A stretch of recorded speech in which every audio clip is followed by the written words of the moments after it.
할렐루야! 지금부터 강신호 목사님과 함께하는 토크 콘서트 고민이스타를 시작하겠습니다.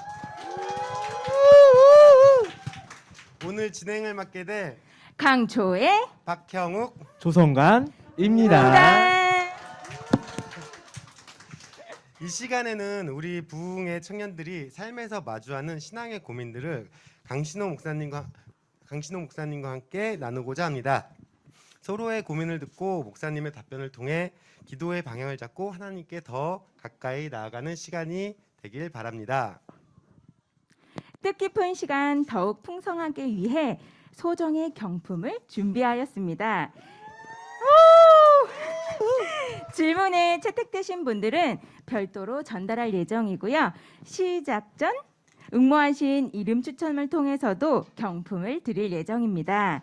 이번 경품은 역대급으로 어마무시하고 대박 퀄리티를 있습니다.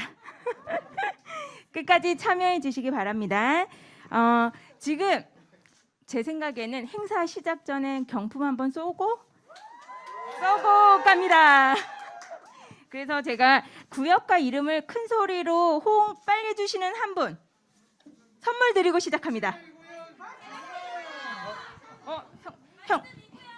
형제님 나오세요. 네, 어디 구역 이름 시민 1구역 김수만입니다. 선물 하나 골라주세요. 이제 자매님 한 분 고르겠습니다. 아니 이쪽 동네는 왜 안 하시는 거예요? 자, 다 같이 시작! 지금 엉덩이 꽁수꽁수 하신 최은진 자매님 나와주세요.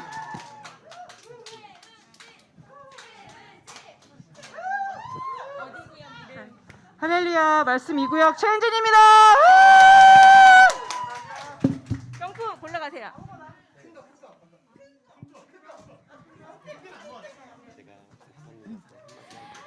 다음으로는 우리의 국남. 네. 저희 시작을 하는데 오늘 강신호 목사님이 인사말 한번 듣고 저희가 준비한 프로그램을 시작하도록 하겠습니다. 박수로 강신호 목사님을 맞아주시기 바랍니다.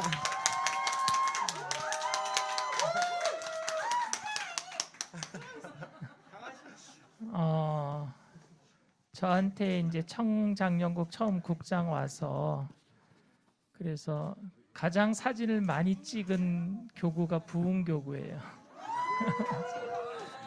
새벽 예배 마치고 이렇게 보면은 우리 부흥교구 지체들이 많이 와 있더라고요. 그래서 새벽 예배 마치고 커피도 제일 많이 마셨고 밥도 많이 먹었고 또 특별히 다른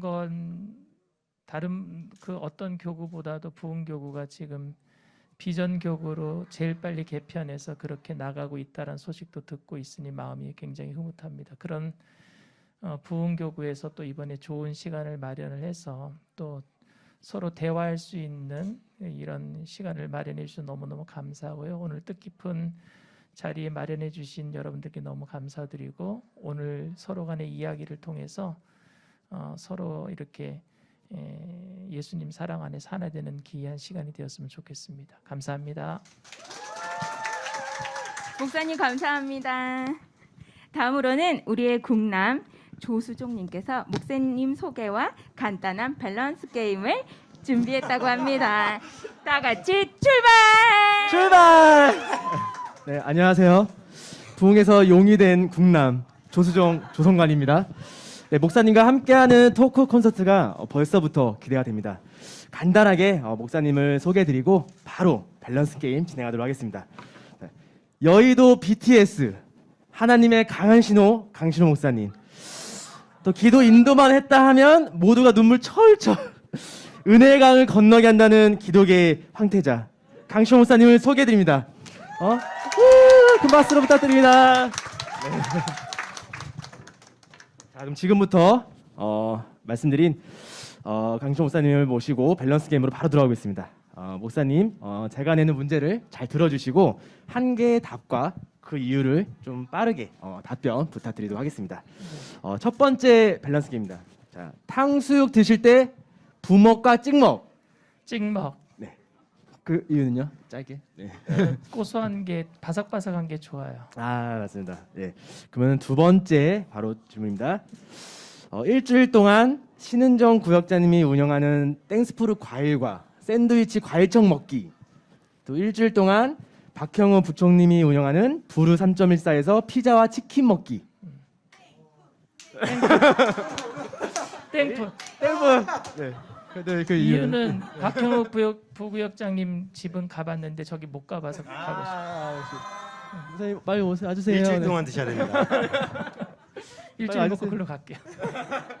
네, 감사합니다. 네, 그럼 3번 집에서 음식하기 또 아니면 치우고 설거지하기. 치우고 설거지하기. 왜냐하면 네. 음식은 집 사람이 잘하니까. 역시 우사님 멋있으십니다. 네. 자, 네 번째 질문입니다. 마지막 질문인데요. 약간 생각이 필요하실 수도 있을 것 같아요. 네, 예.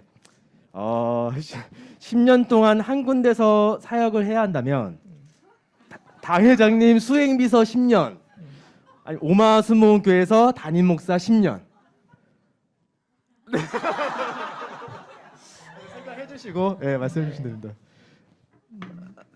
결정 못할 것 같아요. 왜냐하면 당회장 목사님 수행비서는 거의 2년 가까이 했고요. 오마 담임 목사는 지금 6년밖에 못했어요. 그래서 둘 다 아쉬움이 있어요. 그래서 결정을 못하겠어요. 그러시구나. 여기서 오면 한 곳 목사님 수행비서 5년 하시고 그래 수행비서 5년 하시고 그래서 맞다 같이 하시면 될 것 같습니다. 기회가 주어지신다면 그렇습니다. 그러면은 오마 순복음교회 담임 목사님과 네, 이영호 목사님 수행 비서 네. 그리고 청년국장 당일 청년국장이죠. 이게 10년을 나눠야 된다. 그러면 비율이 어떻게 될까요? 그냥 10년 청년국장. 목사님. 네, 목사님 모든 질문에 답변 감사드립니다. 이상 목사님과 함께한 밸런스 게임이었고요. 저는 잠시 뒤에 경분 추첨할 때 다시 돌아오도록 하겠습니다. 다음은 이제 메인 질문으로 들어가겠습니다. 부흥 청년들이 삶에서 마주하는 신앙 고백을 강신호 목사님과 함께 나누고자 합니다. 첫 번째 고민 사연입니다. 마음속에 인정받고 싶은 욕구가 있습니다. 하나님 영광을 위해 살아야 하지만 마음에서 계속 부딪힐 때가 있습니다.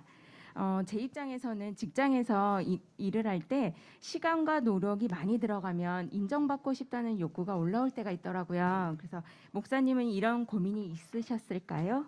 아니면 어떻게 이겨내셨을까요? 고대 철학자였던 아리스토텔레스가 사람은 사회적 동물이라 그랬어요. 그렇죠? 근데 사회적이란 말에는 저는 공감을 하지만 사람은 동물은 아니죠. 어쨌든. 근데 그 사회적이라는 말이 무슨 의미냐면 관계를 맺고 살아가고 있다는 말이잖아요. 관계를 맺는 것은 서로 인정받고 인정하고 하는 거니까 그건 욕구라기보다는 인간의 어떤 가장 그 근본적인 것, 어떤 사람들이 가지고 있는 감정이라고 해야 될 것 같고요. 주의 종으로 일을 하면서 당연히 하나님께 인정받으면서도 또 교회에서 일을 할 때 윗분이 계시면 그분께 또 인정받고 싶어하는 건 당연한 거라고 저는 생각을 합니다. 단지 문제가 되는 것은 하나님보다도 더 인정받기 위해서 사람에게 인정받기 위해서 그런 노력을 기울이는 모습들은 좀 저희가 조심은 해야 되겠죠. 근데 문제는 하나님께 인정받은 사람들은 그 어디에서도 다른 사람들에게도 인정받을 것이라고 저는 믿어요. 골로새서 3장 23절 말씀에 무슨 일을 하든지 죽게 하듯 하라 그랬잖아요. 그 죽게 하듯 하다 보면은 하나님께 대하듯이 주님께 대하듯이 하는 사람에게 대하다 보면 그 사람이 왜 감동하지 않겠습니까? 감동하다 보면 또 인정을 하게 될 것이고 그 대신 그 목적이 주님을 위해 영광을 위해서 일을 하고 있느냐를 묻고 싶어요. 그래서 인정받는 거에 대해서는 it's okay. 근데 누구를 위해서 일을 함으로 인정받고 있느냐를 묻고 싶어요. 그래서 어찌됐든지 간에 여러분들이 다 인정받기를 원합니다. 그런데 그 인정받을 때에 그 속에서 저 사람이 예수 믿기 때문에 이렇게 잘하고 있구나라고 하는 그런 소리들이 들렸으면 좋을 것 같고요. 그래서 달란트 비유에 보면은 주님께서 종들에게 칭찬하셨던 것이 착하고 충성된 종이라 그랬거든요.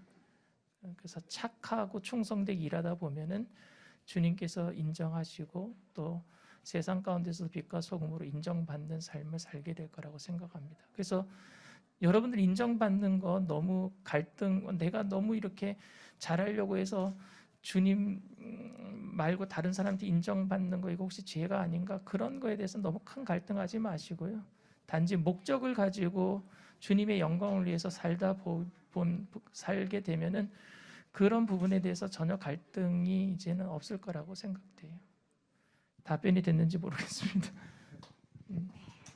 말씀 감사합니다. 답변이 많이 잘 되셨나요? 저희 그러면은 두 번째 질문을 목사님께 드리고자 합니다.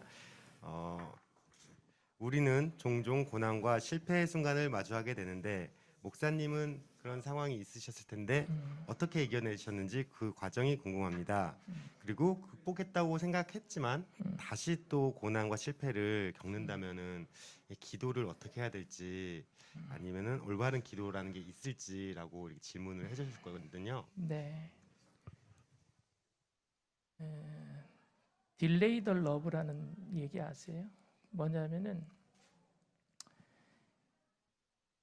지금 내가 필요한 때에 내게 사랑을 주면 좋을 텐데 꼭 그 사랑이 뒤늦게 오는 거예요. 고난당하는 사람에게 있어서 가장 중요한 게 타이밍인 것 같아요. 나는 지금 당장 돈이 필요하고 지금 당장 내가 힘들어 어려운데 지금 당장 응답해 주시면 좋은데 주님은 지금 당장 내가 원하는 때 해주시는 적이 거의 없어요. 그러다 보니까 너무 힘든 것 같아요. 마르다와 마리아가 예수님 빨리 와주세요 근데 예수님은 이틀이나 계시던 곳에 더 유숙하시고 이미 나사로가 죽은 지 나흘이 지나서 도착하셨다고요. 문제는 지금 우리가 고난이 다 그런 것 같아요. 그러니까 힘이 든 거죠. 또 한 가지, 고난이 다 지나가고 나면은요, 지나간 고난은 힘들고 어려운 것도 지나갔기 때문에 괜찮아요. 그래서 이런 말이 있어요. 과거의 천근보다 현재 한근이 더 무겁다고. 그러니까 고난에 대해서는 지금 당하고 있는 사람에 대해서는 내가 뭐라고 말해줄 수 없어요. 왜냐하면 그게 그 사람에게 있어서 얼마나 그 고난을 경감시킬지에 대한 부분들을 생각하면은 그건 스스로가 다 그걸 견뎌내야 되는 시간이 필요하거든요. 그 시간 동안에 하나님이 응답하지 않으실 때도 있고 응답하실 때도 있는데 그런 부분에 있어서 목회자로서 굉장히 힘들고 어려워요. 그런 부분을 위로한다는 것 자체가. 저도 이제 고난을 당하다 보면은요, 제가 당하는 고난이 제일 힘들고 어려운 것 같아요. 왜? 남들이 당하는 고난 내가 당해보지 못했으니까. 그리고 남들이 당한 고난은 현재 내가 당하고 있는 고난보다 과거의 천근이었지 내 현재 한근은 아니거든. 그러니까 내가 당하는 거에 제일 힘들다고 느끼는데 문제는 내가 원하는 때에 이루어지지 않은 게 더 많단 말이에요. 그때 어떻게 해야 되느냐? 내가 그 가운데서도 포기할 수 없었던 것은 주님에 대한 신뢰 때문이었어요. 주님이 나를 끝까지 사랑해 주신다라는 그 하나님을 향한 그 신뢰 말이에요. 그게 깨질 수가 없는 거예요. 이거 여태까지 제가 신앙생활에 오면서 어떤 일을 만날지라도 내가 포기할 수 없었던 것은 하나님이 합력해서 선을 이루심을 내가 알기 때문에 포기하지 않았던 것이고요. 그래서 끝까지 견뎌냈어요. 견디다 보니까 지나간 거는 이제 지나갔으니까 그냥 또 다시 새로운 고난이 올 때는 또 견뎌내야 되는 것이고. 근데 이제 사도 바울이 이런 얘기를 했어요. 고린도전서 10장 13절에 사람이 감당할 시험 밖에는 너희가 당한 것이 없나니 오직 하나님은 미쁘사 너희가 감당하지 못할 시험을 허락하지 아니하시고 시험 당할 쯤에 피할 길을 내사 능히 너희로 감당하게 하신다 그랬거든요. 근데 이 말을 잘못 알아들으면 능력이 많은 사람은 큰 시험을 받고 능력이 적은 사람은 작은 시험을 받는 거죠. 차라리 그럼 난 능력 없는 사람이 되고 싶어. 이 말을 잘못 오해하면. 근데 여기서 감당하지 못할 시험은 무슨 시험이냐면요. 제가 말씀드렸죠. 주님과의 신뢰 관계 속에서 동행할 때는 모든 게 다 감당이 돼요. 그러니까 내가 내 능력으로 시험을 감당하는 게 아니라 주님이 나와 함께 계시니까 어떤 시험이더라도 감당할 수 있는 시험이 되는 거예요. 주님이 동행하시게 되면. 그럼 감당할 수 없는 시험이 뭘까요? 주님이 동행하지 않는 시험이에요. 여러분들이 하나님을 신뢰하지 않고 혼자 있다면요, 어떤 시험도 감당하지 못해요. 그런데 내가 하나님을 신뢰하고 하나님과 동행하고 있다라고 생각하면 그 어떤 시험도 감당할 수 있어요. 그래서 여러분들이 늘 주님과 동행하는 신뢰의 관계 속에서 있게 되기를 원합니다. 그러기 위해서는 예배와 기도와 말씀 생활이 늘 우리 삶 가운데 있어야 되겠죠. 그리고 고난 당할 쯤에 피할 길을 예배하시고 감당하는 시험밖에는 허락한 일이 없다라 그랬는데 이거는 내가 끝까지 하나님과 동행하겠다는 선언이에요. 사도 바울의 선언입니다. 사도 바울은 늘 고난의 연속이었어요. 예수를 믿기 시작하면서부터. 그래서 늘 주님과 동행하겠습니다라는 그 선언이었지 고난에 대한 분석과 그로 인한 결과가 아니었어요. 그러니까 여러분들 어떤 경우에든지 주님과 신뢰하는 바탕 속에서 주님과 동행함으로 어떤 시험이든지 감당할 시험이 되기를 원합니다. 하나님의 신뢰, 하나님의 타이밍, 깨달음을 얻는 시간입니다. 감사합니다, 목사님. 다음 질문은요. 경제적인 어려움에 처해 있을 때 그리스도인으로 어떤 말씀을 붙잡고 어떻게 살아가야 되는지에 대해서 질문들이 많이 올라왔어요. 근데 네. 코로나 시국에는 많은 청년들이나 저희 사회 전반적으로 어려움을 겪고 있잖아요. 네. 이 부분을 어떻게 그리스도인으로서 잘 헤쳐나가야 되는지 말씀 부탁드립니다. 경제적인 부분들 말이죠.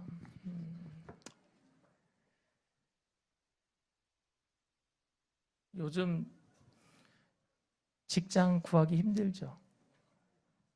그리고 결혼해서 자기 집 갖기는 더 힘들고요.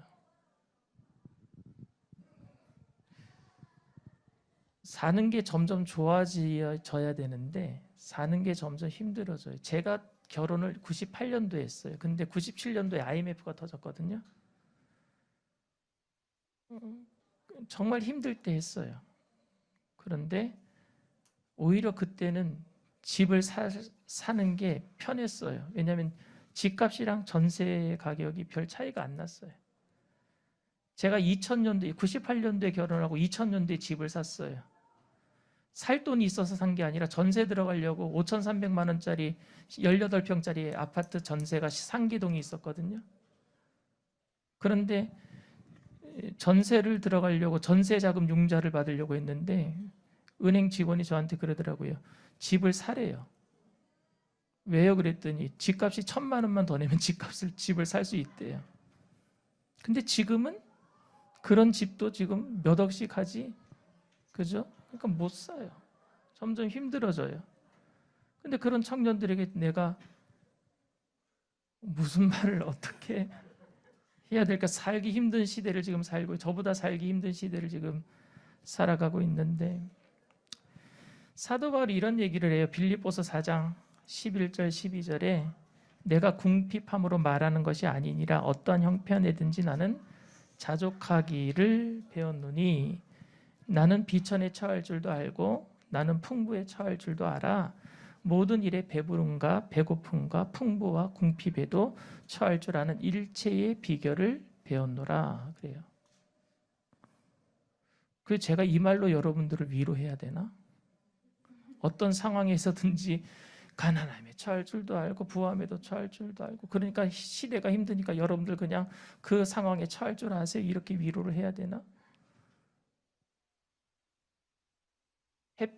쨍하고 해뜰 날이라고 송대관이 부른 노래가 있는데 해뜰 날이 있을 거니까 그때는 부함에 처하면 되니까 그렇게 해야 되나? 근데 사실 사도 바울이 이 말을 한 이유는요, 상황에 대한 만족이 아니에요. 그러니까 가난한 상황이면은 가난한 상황 속에서도 아유 좋아, 부해지면 부한 상황에서도 좋아라고 하는 상황에 대한 만족이 아니라 이 말을 한 사도 바울이 한 목적이 뭐냐면요, 주님 주권에 대한 만족이었어요. 그러니까 주님이 가난하게 하셨다면 주님 그 주권에 내가 순종하겠습니다 했어요. 주님이 부하게 하신다면은 그 주님께서 부하게 하신 그 주권에 대해서 내가 순종하겠습니다라는 고백이에요. 다윗도 이렇게 고백해요. 내가 악월골짜기를 지날지라도 해를 두려워하지 않을 것은 주께서 나와 함께하니, 주님이 함께 하시는 길은 악월골짝도 괜찮아요. 그가 쉴만한 물가 푸른 초장에 다닐 때 혼자 있었으면은요, 그는 그렇게 고백 못해요. 근데 그 쉴만한 물가 푸른 초장으로 인도하시는 분이 누구예요? 주님이니까 괜찮은 거예요. 모세가 이스라엘 백성들이 막 원망하고 불평하고 화를 내고 하니까,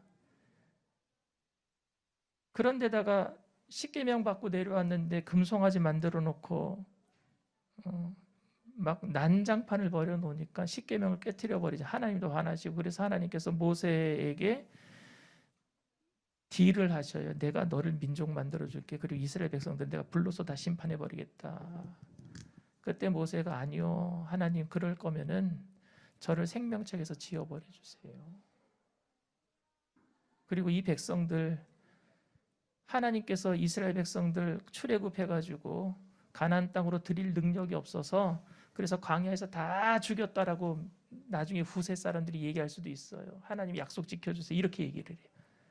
그러니까 하나님이 그래 그러면 내가 살려줄게.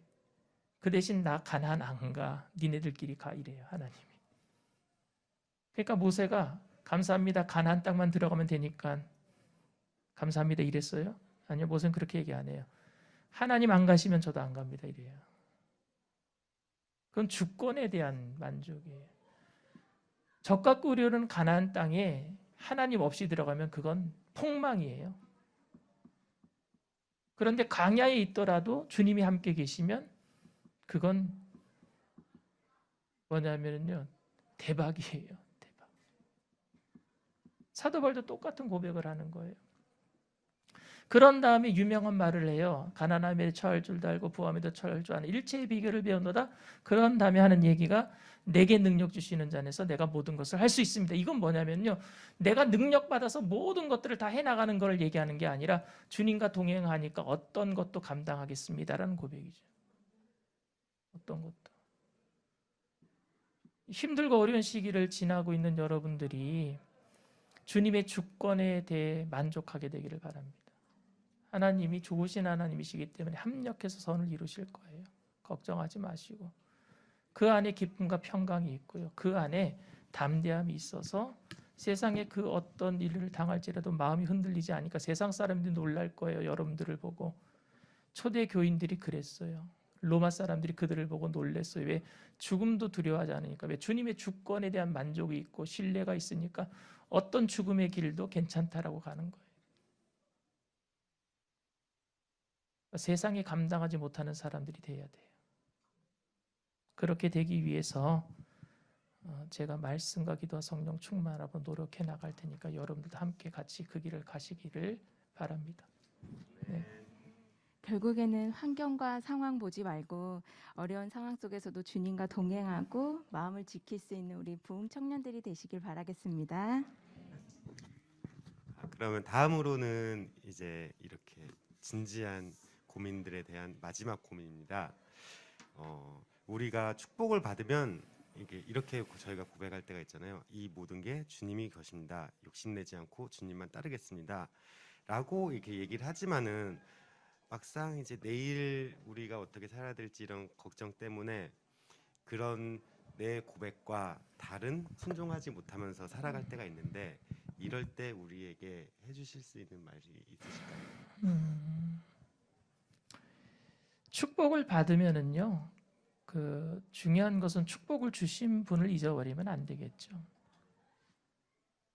기적을 보면은요, 기적 때문에 흥분하지 말고 기적을 베푸신 분을 보면은 돼요.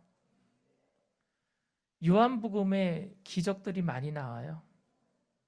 근데 요한복음을 기록한 요한이라고 하는 그 예수님의 제자는요, 그 기적을요 담담하게 기록해요. 덤덤하게 기록해요. 기적이 중요한 게 아니라 기적을 베푸신 주님이 중요하기 때문에. 그래서 요한이 기록한 모든 기적은요 표적이에요. 주님이 메시아 되심을 나타내는 표적이었어요. 근데 우리는 축복을 받으면은 우선은 없던 게 생기고 누리지 못하던 걸 누리게 됨으로 인해서 그것을 빼앗길까봐, 기득권을 소실할까봐 오는 불안감이 있습니다.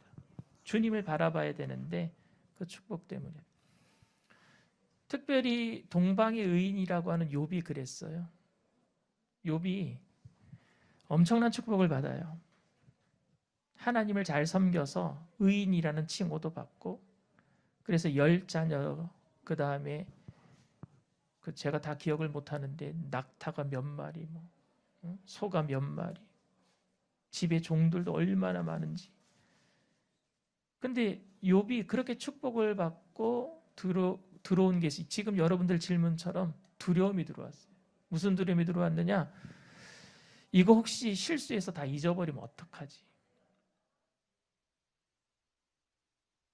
그래서 그가 한 게 뭐냐면은 자식들이 잘 먹고 잘 살게 되니까 저녁마다 잔치를 했거든요. 그러니까 잔치를 베풀다 보면 실수하잖아요. 술 먹고 뭐 음주 가무가 있다 보면은 실수하게 되잖아요.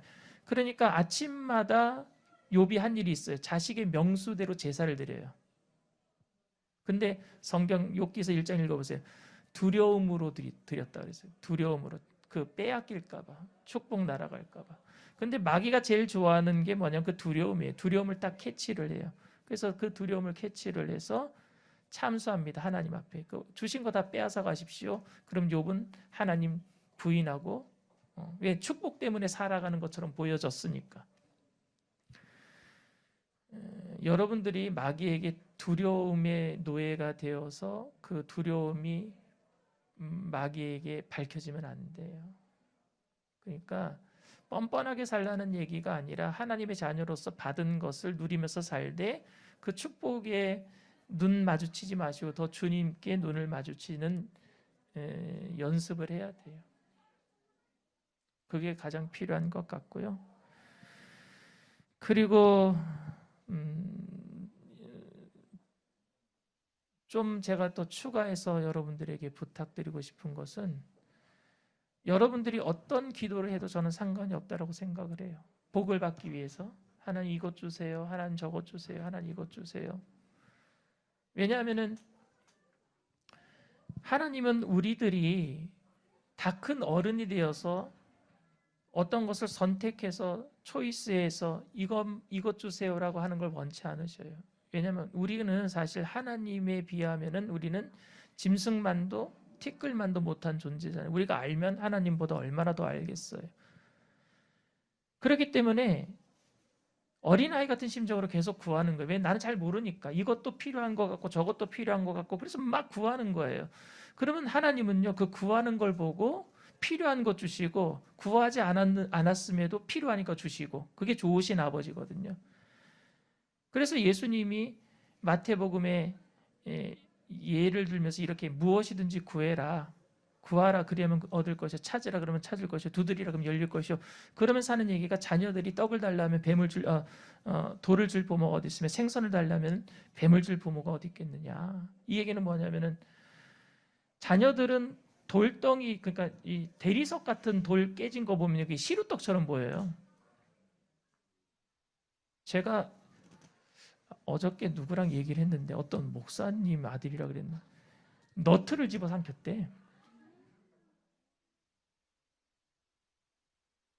이게 그러니까 사탕이라고 생각하는 거예요. 그냥 집어넣어요. 돌덩이도 애가 그게 돌이라고 생각하고 넣겠어요? 과자라고 생각하고 과자라고 생각하고 넣는다니까. 그러니까 아이들은 이게 떡인 줄 알고 이거 줘 이러면 아버지는 얘다 네가 달라고 했으니까 이거나 먹어라 이러고 주겠어요? 좋으신 아버지가? 좋으신 아버지, 얘가 배고파서 떡 달래는구나, 돌 달라 그래도 떡을 주는 게 아버지예요. 그 얘기 하시는 거예요, 예수님이. 그러니까 무엇이든지 구하라는 거예요. 무엇이든지 구하고, 그리고 내가 안 구했다고 자존심 강한 아이가 아버지한테 나는 먹을 거 필요 없으니까 주지 마세요. 안 구하면은 아버지가 굶어 죽을 때까지 네가 안 달라 그랬으니까 난 안 준다. 그럼 그게 좋으신 아버지겠습니까? 아니잖아요. 안 달라 그래도 필요하면 주는 게 아버지잖아요. 그러니까 여러분들은 무엇이든지 구하세요. 근데 하나님은요, 가장 좋은 거 주실 거예요. 그러니까 좋으신 아버지를 믿으면 내가 두려워할 필요도 없고, 주신 축복 빼앗길까 봐 염려할 필요도 없어요. 우리가 조심해야 될 것은 마귀가 제일 좋아하는 게 축복 주고 축복에 눈 맞춰서 하나님 잊어버리게 만드는 거거든요. 그러니까 하나님만 바라보세요. 그리고 무엇이든지 구하세요.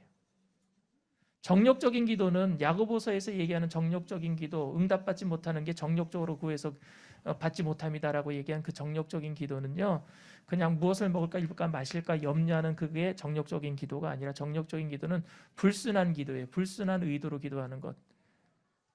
무슨 예를 들어서 어떤 거냐면은, 저 원수를 내가 용서 못하니 저는 저 사람을 저주합니다. 하나님 저분을 절대 용서하면 안 됩니다. 이런 식으로 기도하는 거 있잖아요. 그게 정력적인 기도지. 야고보서 얘기하는 그 정력적인 기도는. 그러니까 무엇을 먹을까 입을까 마실까 염려하지 말라. 이거는 주님의 신뢰하심을 깨닫고 그렇게 염려하지 말고 그냥 구하란 얘기지. 그냥 먹을 거 입을 거는 절대 기도하지 말아라 이런 얘기는 아니에요. 근데 그런 걸 깨달은 사람들은 이제 먼저 그 나라와 그 의를 구하는 사람이 되는 단계를 얘기하는 거예요. 근데 지금 우리가 그 나라와 그 의를 구하는 단계는 아니니까 아무거나 구하세요. 다 주실 거예요. 그 정도 되려면은 진짜 뭐 예수님처럼 굉장히 어떤, 어쨌든 저도 아직 그 단계가 아니에요. 저도 아무거나 막 구해요. 왜냐면은 뭐 맞으면 주시는 거고 안 맞으면 다른 거 저 더 좋은 거 주실 걸 내가 알고 있으니 걱정하지 마시고 구하시길 바랍니다. 근데 기도는요, 내가 얻어내기 위한 그 도구가 아니라, 기도는 하나님과의 좋은 관계를 확인하는 게 기도예요. 그러니까 내가 기도한다고 얻는 게 아니라, 아들이 이래요 저한테, 아빠 이거 사줘 이거 사줘 이거 사줘 막 그러잖아요. 근데 그렇게 사달라고 간구하는 그 아들이 이쁜 거예요. 나한테 대화를 하고 있잖아요. 그런데 얘가 칼 사줘 그런다고 내가 칼 사주겠습니까? 근데 다른 좋은 걸 주겠죠. 재밌는 거 하라고. 그러니까 기도는 내가 얻어내기 위한 도구가 아니라, 기도는 좋으신 아버지인 것을 확인하는 관계예요, 관계. 그러니까 계속 내가 구하라는 얘기는 자녀로서 아버지와의 관계를 돈독히 하라는 얘기예요.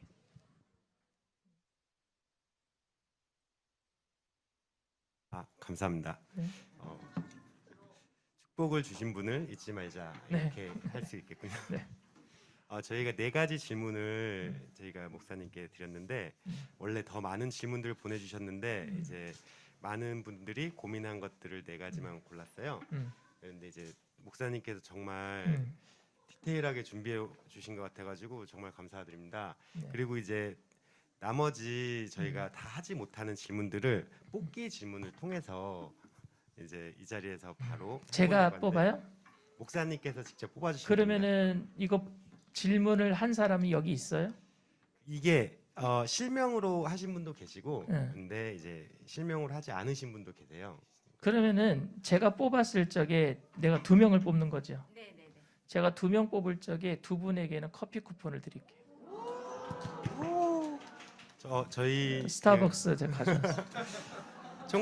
총무단에서 질문하신 분들을 저희가 알고 있어서 이제 목사님께서 뽑으신 분들은 이렇게 따로 연락 주시면 될 것 같습니다. 아, 따로?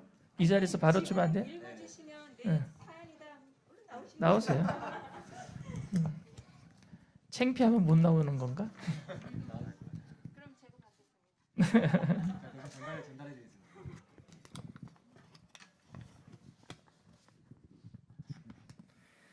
하나님은 우리의 필요를 다 아신다고 하는데, 우리가 기도할 때 어떤 마음을 갖고 구하는 기도를 해야 하는지 궁금합니다. 이거 질문하신 분요? 없어요? 이거는 내가 지금 기도하는 거에 대해서 대답을 했죠. 네. 근데 이 질문 뽑혔으니까 이건 드릴게. 누구죠? 안 계세요? 그럼 아쉽게도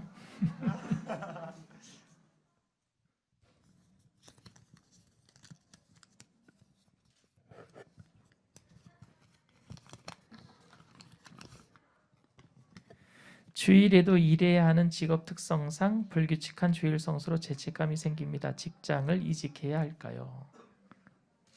질문하신 분 없어요? 일하고 계실 수 있을 것 같아요. 지금 이거는 제가 답변을 하고 다른 걸 또 뽑아서 드리도록 하겠습니다.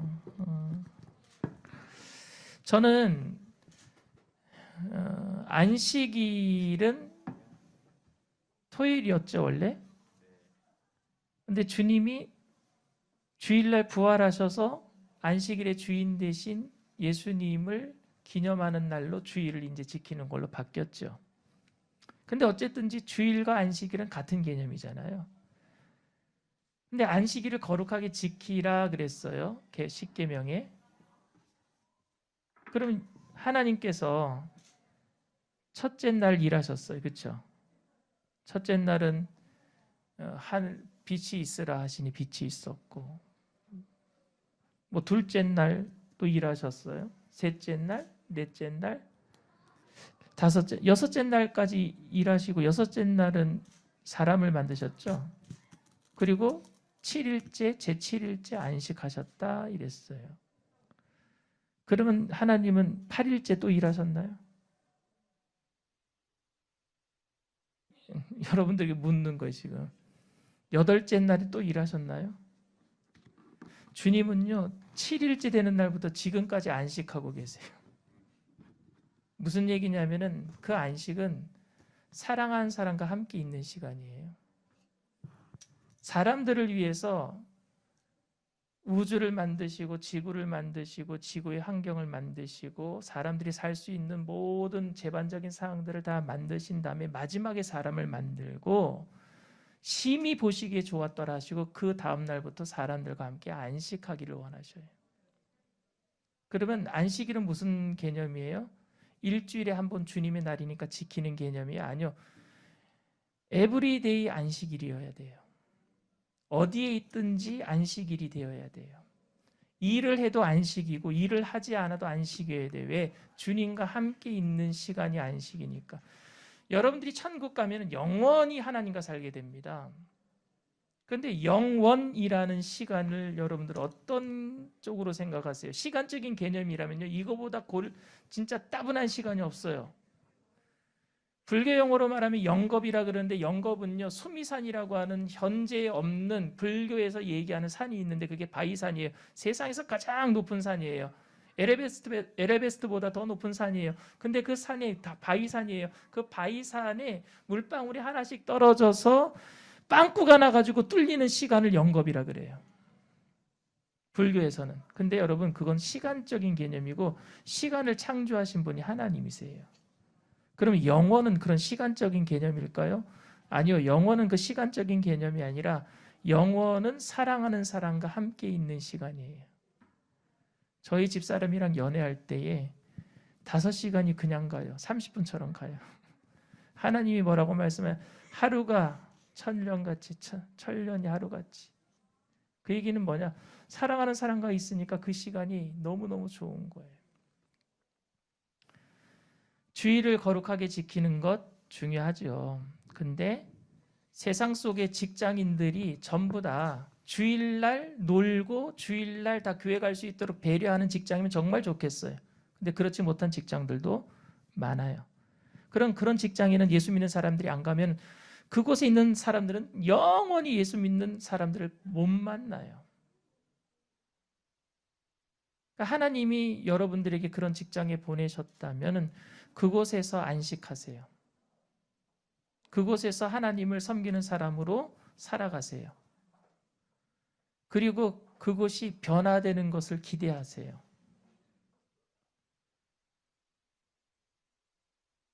선교사님 한 분이 파송을 받았어요. 홍콩으로. 홍콩으로 파송을 받았는데 이분이 가자마자 선교 활동한 게 아니라 절에 들어가서 스님이 되셨어요. 실제 있던 일이에요. 그래서 그분을 파송한 교회와 교단에서 그분을 신나게 욕을 했어요. 어떻게 그럴 수 있느냐고. 10년이 넘게 흘렀어요. 그리고 그 절이 간판을 내리고 교회가 되었어요. 그분은 그곳에 가서 안식하신 거예요. 삶으로 보여진 거예요.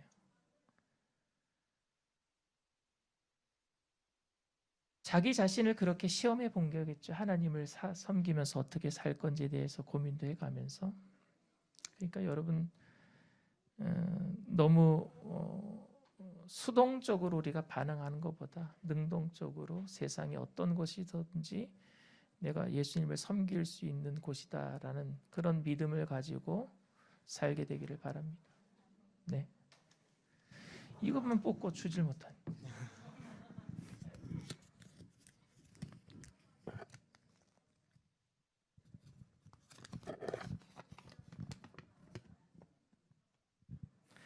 코로나 극복을 위해 많은 분들이 간절히 기도하고 있는데 쉽게 사라지지 않고 있습니다. 이 시기를 통해 우리가 깨달아야 하는 것이 있다면 무엇이 있을까요?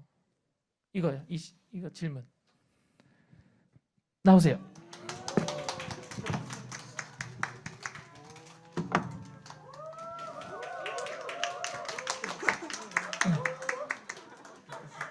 있습니다.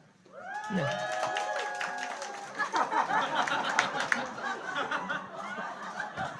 감사합니다.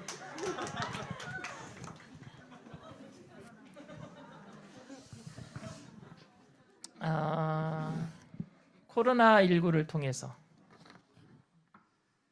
이 시기를 통해서 우리가 무엇을 깨달아야 할까?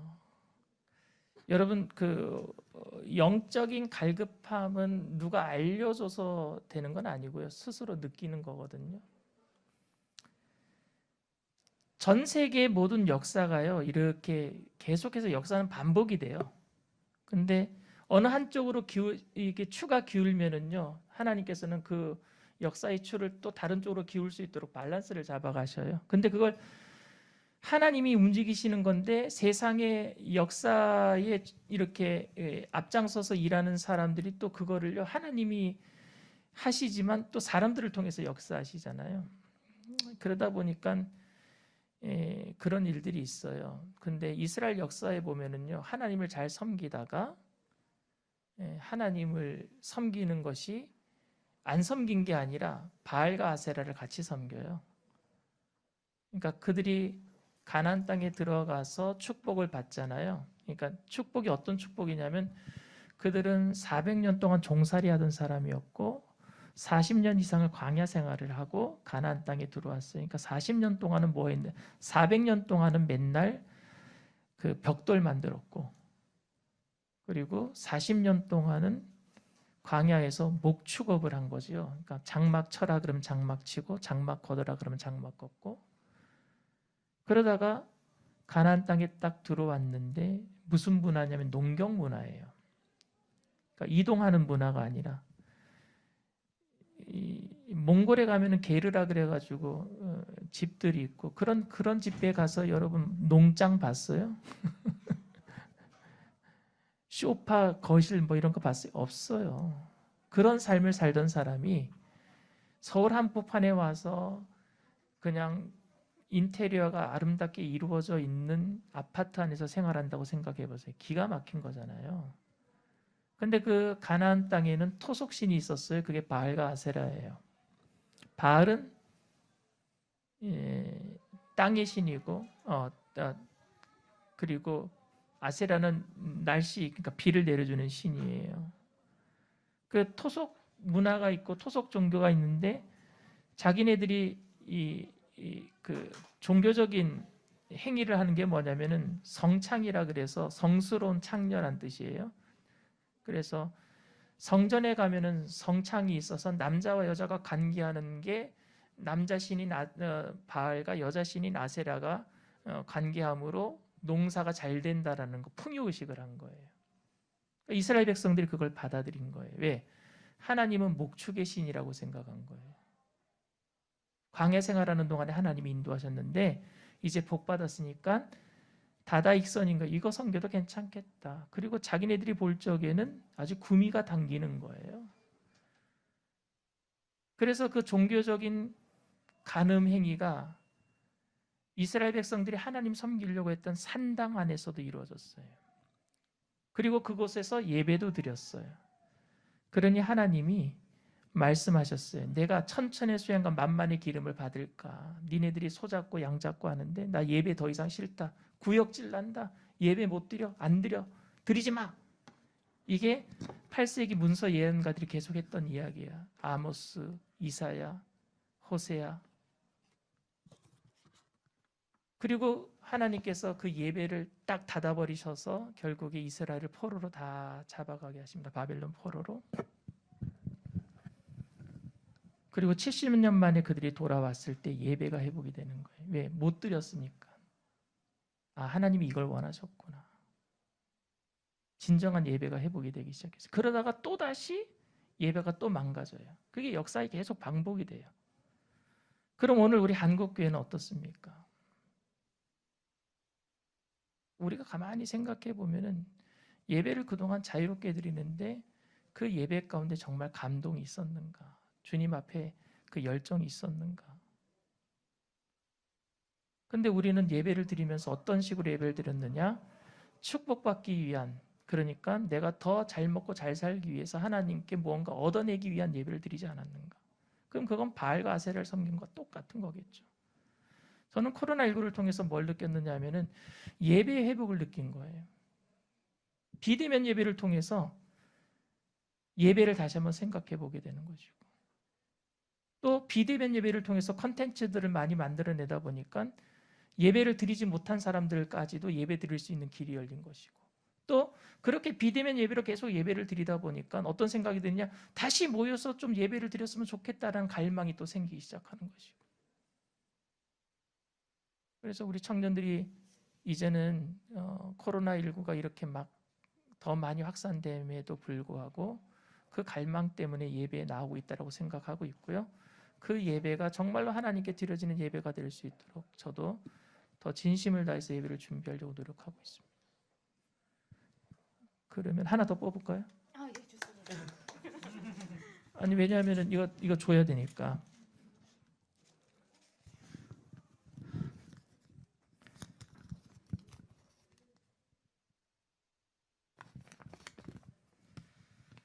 성경을 읽다 보면 하나님께서 인간의 마음을 완악하게 해서 징벌하시는 구절이 종종 나옵니다. 하나님께서 우리를 움직여 조종하는 듯한 느낌을 받을 때가 있습니다. 이 부분을 어떻게 받아들여야 하는지 궁금합니다. 오세요.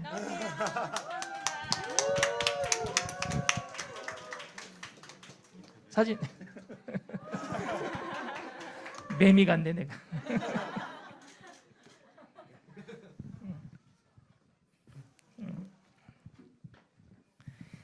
하나님은 한 번도 우리의 자유의지를 꺾으신 적이 없으세요.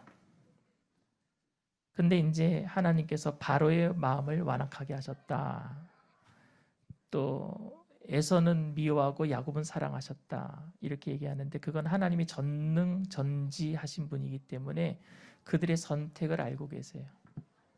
하나님이 10가지 재앙을 통해서 계속 이스라엘 백성들을 내보내라고 하는데도 완악해지는 바로의 선택을 아시고 하나님이 주권자 입장에서는 내가 그렇게 한 거라고 말할 수밖에 없는 거죠. 하나님이시니까 주권자 입장에서. 그래서 이미 아시는 분이 저 사람이 나를 안 선택할 걸 아시기 때문에 주권자 입장에서는 내가 그를 버렸다 이렇게 얘기하시는 거고, 주권자 입장에서 그가 나를 선택한 걸 알기 때문에 내가 그를 선택했다 이렇게 말씀하는 거죠. 결국에 하나님의 신비는요, 이 예정이라고 하는 섭리라고 하는 신비는 우리가 우리의 지식으로는 알 수는 없어요. 근데 하나님은 다 알고 계시기 때문에 그렇게 말씀하신다는 사실을 알고, 그래서 저는 누구는 선택하고 누구는 버렸다라기보다는 하나님은 전 인류를 다 사랑하셔서 예수님을 통해서 모든 사람들이 믿기만 하면 구원받을 수 있는 길을 여셨잖아요. 그건 모든 인류를 사랑하셨다라는 증거예요. 모든 사람들이 구원받을 수 있는 길을 열었다라는 증거입니다. 그런데 그 길을 내가 선택을 해서 구원의 길로 들어설 것이냐, 아니면 그것을 내가 거부해서 그래서 그 길로 가지 않을 것 선택하실 것, 그걸 주님이 알고 계시기 때문에 선택했다 안 했다 이렇게 말씀하시는 거니까, 그래서 그런 의미 안에서 여러분들이 성경을 읽으실 때 하나님의 전지하심을 좀 알고 그 안에서 좀 성경을 읽으면 이해가 되실 겁니다. 감사합니다. 네.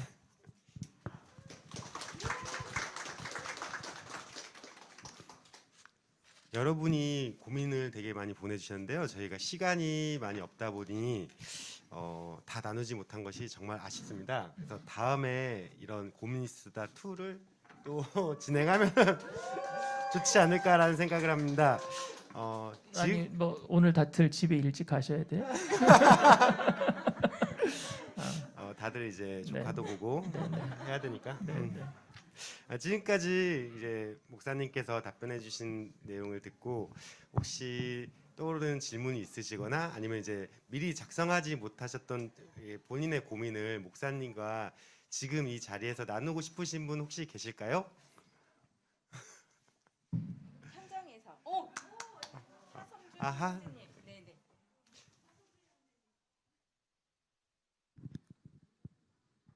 앞쪽으로 나오시겠어요?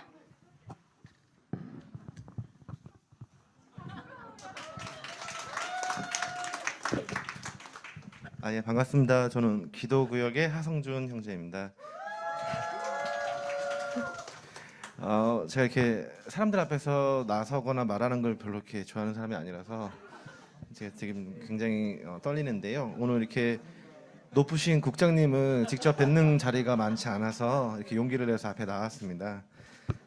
사실은 알고 계신 분도 계시겠지만 제가 결혼의 조건 때문에 어쩔 수 없이 교회를 나오기 시작했는데 그 전에 이제 이게 개인 정보가 있어서 제가 이렇게 실명을 말씀드리기 좀 그렇지만 그 전에 이제 모 경민 목사님 계실 때는 이 설교가 너무 지루해가지고 교회를 때려쳐야겠다는 생각을 했었는데 그 이후에 이제 이장규 목사님 그리고 이제 지금 강신호 목사님 오시고 나서는 특히 오늘 같은 설교는 정말 너무 저는 은혜를 받았어요. 왜냐면 저희 아내가 여기 같이 있지만 아내도 정말 눈치가 없어가지고 그 결혼할 당시에 중간에 그거를 막으려고 하는 세력이 있었거든요. 그래서 오늘 같은 설교는 정말 제가 은혜도 받고 해서 정말 감사의 말씀을 드리고요. 제가 정말 이거는 오늘 제가 아까 질문이 나왔기 때문에 또 나오는 건 좀 그렇지만 근데 이렇게 용기를 내서 나온 거는 여기 청년부들 계신 분들이 공감하시는 질문이라고 생각을 해서 이렇게 대표로 나왔는데요. 이렇게 젊으신 분들이다 보니까 저는 이 질문에 해당 사항은 없어요. 왜냐하면 안타깝게도 벌써 결혼을 했기 때문에. 근데 요즘 젊은이들이 이제 연예인들이 만나다 보면 이 혼전순결이라는 문제가 있는데 왜냐면 이게 그냥 뭐 이렇게 감추고 나쁘다고만 볼 수 없다고 생각을 해요. 저는 왜냐면 남자 여자가 만나다 보면 사랑을 또 하고 하다 보면 또 그 사랑을 또 이렇게 표현하는 과정이나 확인하는 그런 방법이라고 생각을 하기 때문에 근데 교회에서는 이 혼전순결은 안 된다 이렇게 하는 걸로 알고 있거든요. 그러면 정말 사랑하는 사람이 있는데 나는 혼전순결을 못 지키니까 교회를 그만둬야 되나 아니면 이렇게 왜냐면 교회에서도 술을 먹으면 안 된다고 하는 걸로 알고 있거든요. 저는 아직 이게 지식이 짧아서 그런지 몰라도 근데 제 아내는 모태신앙이지만 술을 잘 먹어요. 너 교회 다니면서 왜 술을 먹냐? 그러면은 아이 하나님이 취하지 말라고 하셨지 언제 먹지 말라고 그랬어? 뭐 이래요. 그래서 그래? 또 교회는 융통성이 있구나 이렇게 생각을 했는데 그래서 제가 드리고 싶은 질문은 목사님께 이 교회를 정말 다니고 싶고 열심히 다니는 사람인데 여기서 좋은 인연이 됐어요. 근데 정말 이 살아가는 과정에서 그런 일이 벌어졌는데 그러면 이렇게 죄를 지을 수 없으니까 헤어져야 되는 건지 아니면 뭐 그런 과정을 거치고 나면 또 그거를 주님께서도 다시 용서해 주시고 하면 또 회개를 할 수 있는 건지 아마 제가 지금 앞에 나와서 말을 하지만 많은 분들이 속으로 진짜 그거 궁금했는데 진짜 저분 최고다 이렇게 하실 수도 있거든요. 그래서 한번 목사님께서 이렇게 대답해 주셨으면 감사하겠습니다. 사실은 정말 실제적인 질문인 것 같아요. 우리가 고민하는 부분들 중에 가장 실제적인 부분인데 교회는 그동안 믿음으로 구원받는 것만 강조했지 어떻게 살아가야 되는 부분에 대해서는 정말 강조를 잘 못했던 부분들이 있어요. 그래서 믿는 것 따로 사는 것 따로 이렇게 생각을 해요. 그러니까 그 괴리감 속에서 나오는 질문들이에요.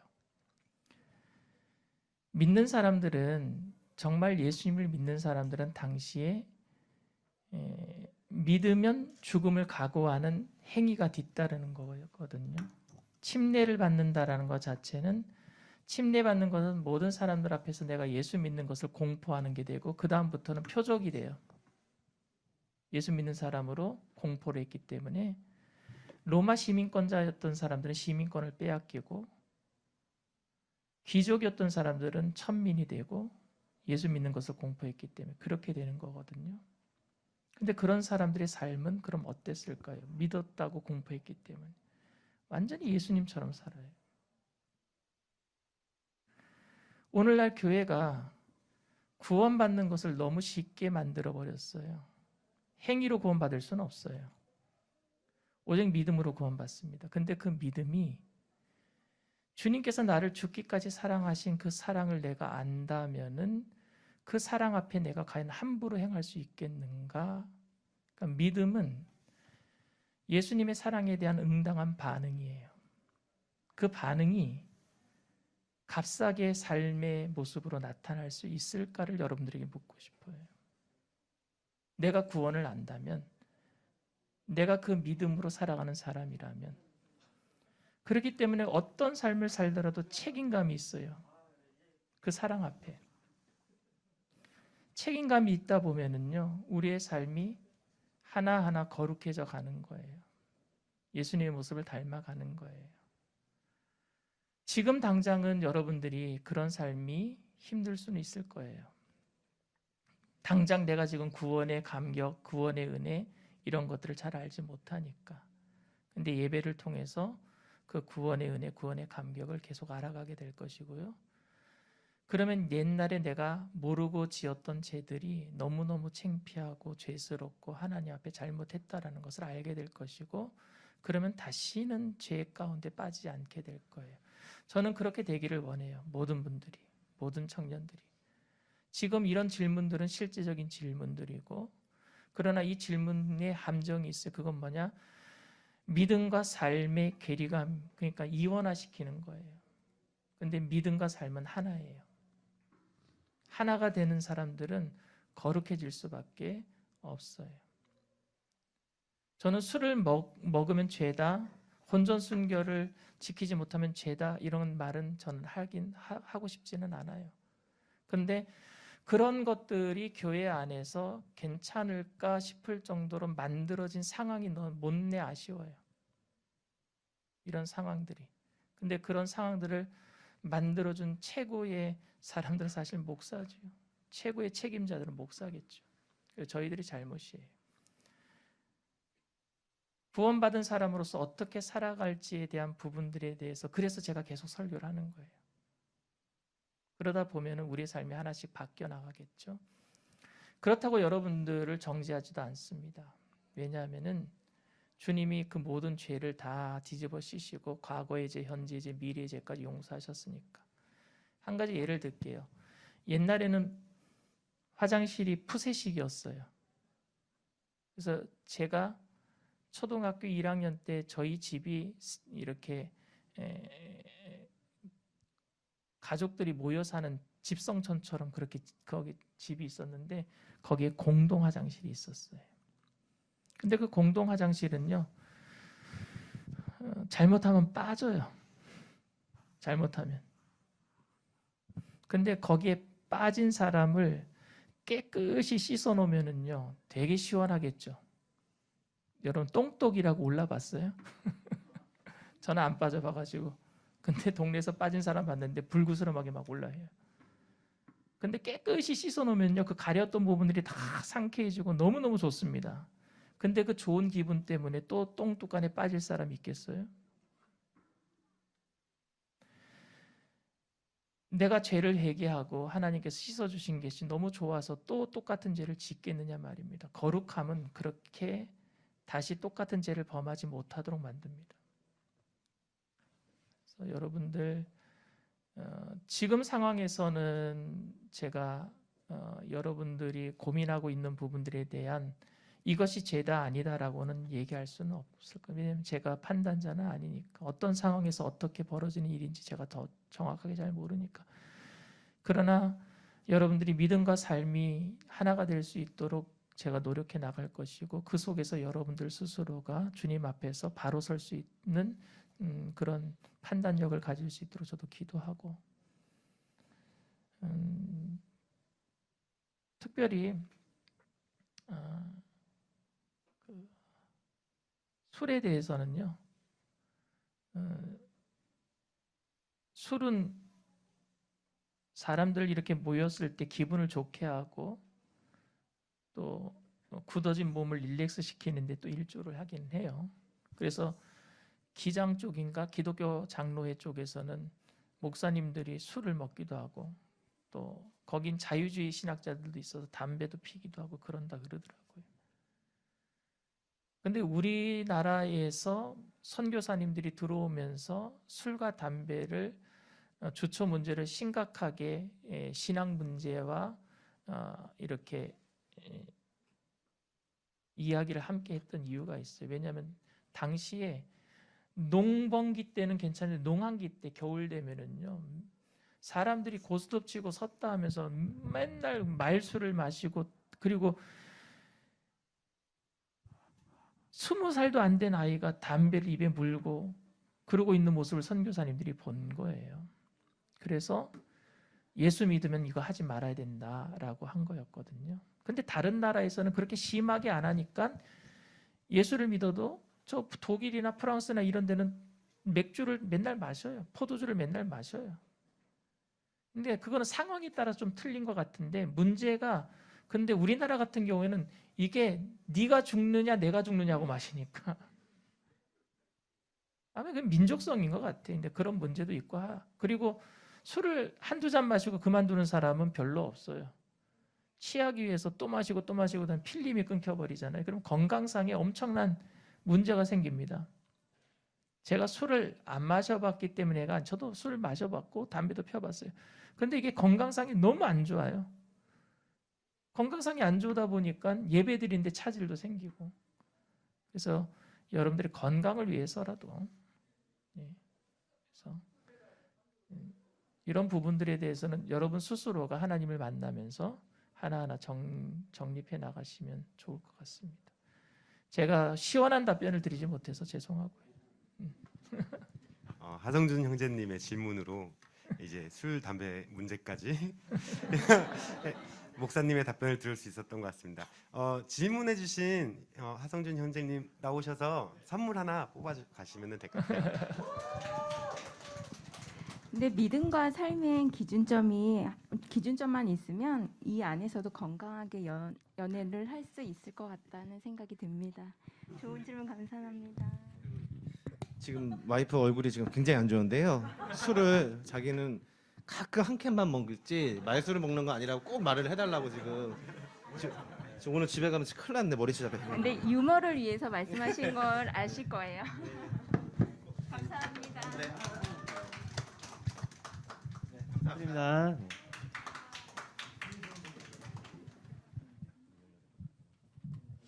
네, 다시 돌아온 국남 조성관입니다. 네, 오늘 강신호 목사님과의 시간 어떠셨나요? 너무 좋으셨다고요, 그렇죠? 예. 네, 그럼 이번 시간은 오래 기다리신 만큼 경품을 여기 있는 보이시는 경품을 여러분께 드리도록 하는 이 시간입니다. 네, 먼저 이 경품 박스 안에는 모든 분들이 들어오실 때 적어주셨던 이름과 구역이 들어 있습니다.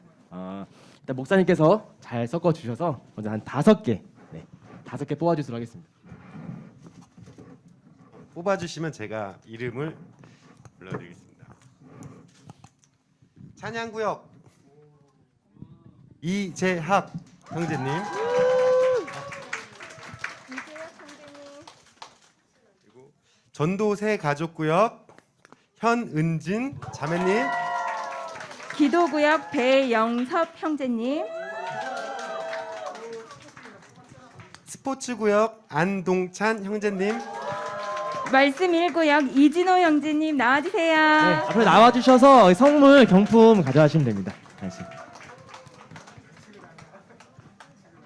네, 여기 나오셔서 경품 하나씩 순서대로 가져가시면 됩니다. 선물 하나씩 골라가시면 돼요. 골라가시면 됩니다. 네, 전도사님. 그리고 전도사님 나와주세요. 네, 네, 다음은 저희 전도사님 나오셔서 또 5개 뽑아주시겠습니다.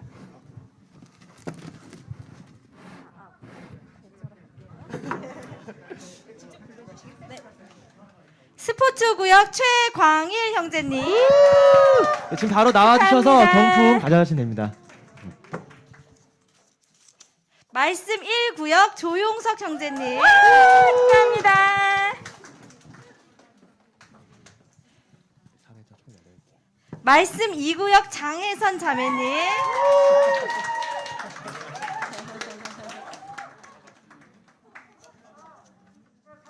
취미구역 이현구 형제님,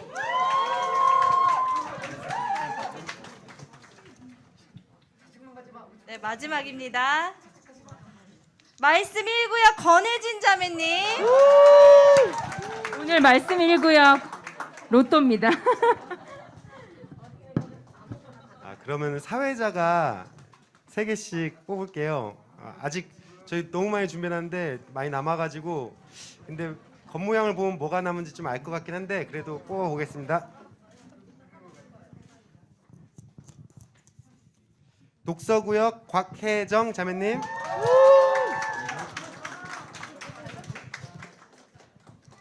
취미구역 정수연 구역장님,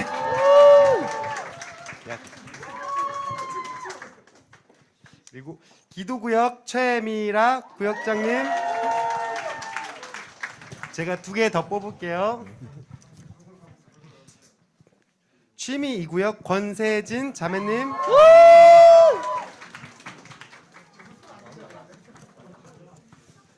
취미 1구역 김수만 형제님. 오늘 2개 가져가시네요. 이번에는 제가 뽑겠습니다.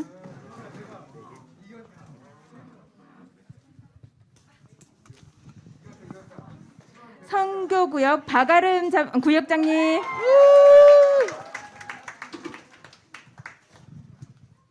취미 2구역의 김태은 자매님,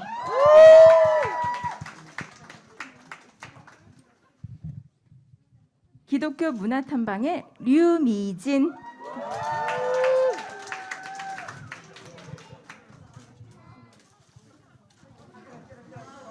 독서구역 박대현 형제님,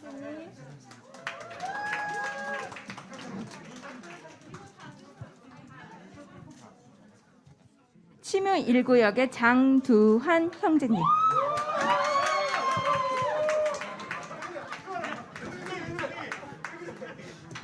네, 자 이렇게 해서 경품 추첨은 모두 끝이 났습니다. 하지만 아직 상품이 남아 있습니다. 네, 끝까지 집중 부탁드리고요. 자 여러분들이 이곳에 오셨을 때부터 이미 주님께서 축복을 예비하셨습니다. 자 지금부터 각자 앉으신 자리 의자 밑을 확인해 주시면 자 커피계의 황제 스타벅스 카드가 지금 붙어 있는 자리가 있습니다. 총 6자리고요. 하면서 지금 당첨되신 분들은 모두 머리 위로 상품권을 흔들어서 봐주시기 바랍니다. 예. 흔들어 주세요. 목사님까지 네, 축하드립니다. 축하드립니다. 제 거는 제가 뽑아서 드릴게요. 한 명. 맛있어, 알겠어. 잠깐만요. 와. 전도 세가족 백한별.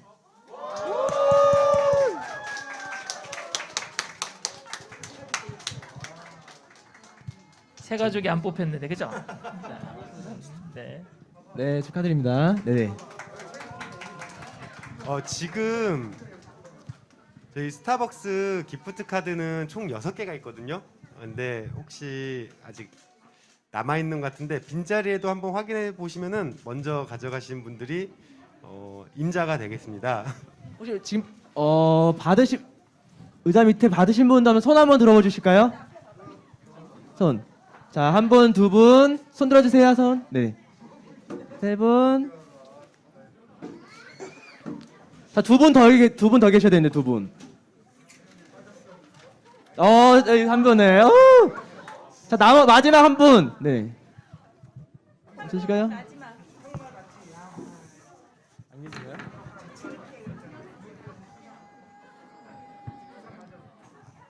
자, 한 개를 더 찾으도록 하겠습니다.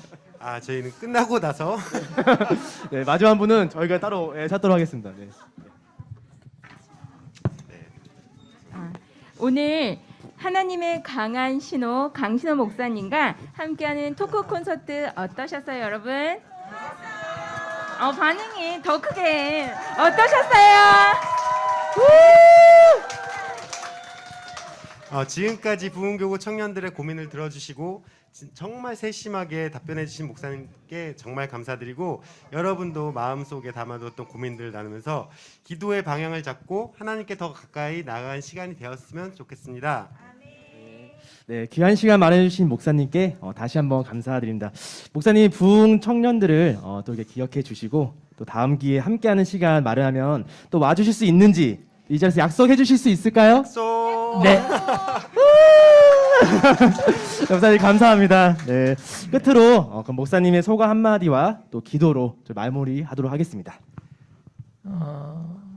저는 청년들이 많은 질문과 또 그 질문에 대한 고민들로 이렇게 살아가는 부분들을 보면서, 그 대신 교회에서는 그동안 믿음 있는 사람들은 무조건 순종하고 무조건 믿어라는 말로 그 질문들, 고민들을 막아섰던 부분들이 있었거든요.